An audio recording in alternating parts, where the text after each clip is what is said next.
में राष्ट्रीय लोकदल के राष्ट्रीय महासचिव और बिजनौर सांसद चंदन चौहान ने चीनी मिलों को सख्त चेतावनी दी है। उन्होंने साफ कहा कि अगर चीनी मिलों ने गन्ना किसानों का समय पर भुगतान नहीं किया तो उनके खिलाफ कड़ी कानूनी कार्रवाई की जाएगी। आगामी 3 सितंबर को रामपुर मनिहारान में होने वाली स्वाभिमान रैली की तैयारियों का जायजा लेने पहुंचे चंदन चौहान ने इसे केवल एक राजनीतिक आयोजन नहीं बल्कि किसानों, नौजवानों और सर्व समाज के स्वाभिमान की आवाज बताया। सांसद चंदन चौहान ने कहा कि पश्चिमी उत्तर प्रदेश में चौधरी चरण सिंह की विरासत के बिना राजनीति संभव नहीं है। आज जयंत चौधरी उसी सोच को आगे बढ़ा रहे हैं। उन्होंने बताया कि एनडीए में शामिल होने के बाद आरएलडी ने लगातार किसानों के हित में आवाज उठाई, जिसके चलते मुख्यमंत्री योगी आदित्यनाथ ने गन्ने का भाव 400 रुपये प्रति क्विंटल करने का निर्णय लिया। इसके साथ ही उन्होंने चीनी के दाम बढ़ने के फायदे किसानों तक पहुंचाने और कालाबाजारी रोकने की बात कही। चंदन चौहान ने जोर देकर कहा कि राजनीति में वही आगे बढ़ सकता है जो 36 बिरादरी और सर्व समाज को साथ लेकर चले, क्योंकि लोकतंत्र में जनता ही सर्वोपरि है। सहारनपुर में स्पोर्ट्स यूनिवर्सिटी और खेल सुविधाओं की मांग को उन्होंने जयंत चौधरी के सामने रखने का भरोसा दिया। स्कूलों के विलय के मुद्दे पर उन्होंने स्पष्ट किया कि संस्थान बंद होने और बेहतर सुविधाओं के लिए मर्ज होने में अंतर होता है और केंद्र सरकार गुणवत्तापूर्ण शिक्षा को लेकर गंभीर है। स्वाभिमान रैली को 2027 के चुनाव से जोड़ने पर सांसद ने कहा कि चुनाव आते जाते रहते हैं, लेकिन ये रैली जनता की जरूरतों और स्वाभिमान से जुड़ी है। उन्होंने कहा कि जयंत चौधरी ने हमेशा मर्यादा की राजनीति की है और जनता मान सम्मान को भली भांति समझती है।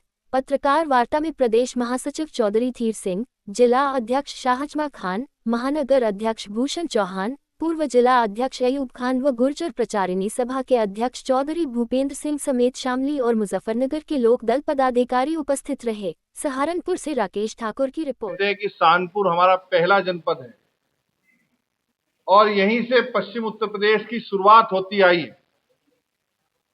मुझे खुशी है बताते हुए कि चौधरी चरण सिंह जी का, स्वर्गीय चौधरी अजीत सिंह जी का जो मजबूत रिश्ता जनपद सहारनपुर और पूरे पश्चिम उत्तर प्रदेश और उत्तर प्रदेश के साथ रहा, तो कहीं ना कहीं सहारनपुर की भी उसमें बड़ी भूमिका रही।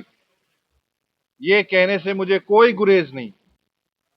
जहां आप सब लोग जानते हैं, आप सब साथियों को हमने इसलिए आज निमंत्रण दिया कि कुछ सूचनाओं का आदान प्रदान हो।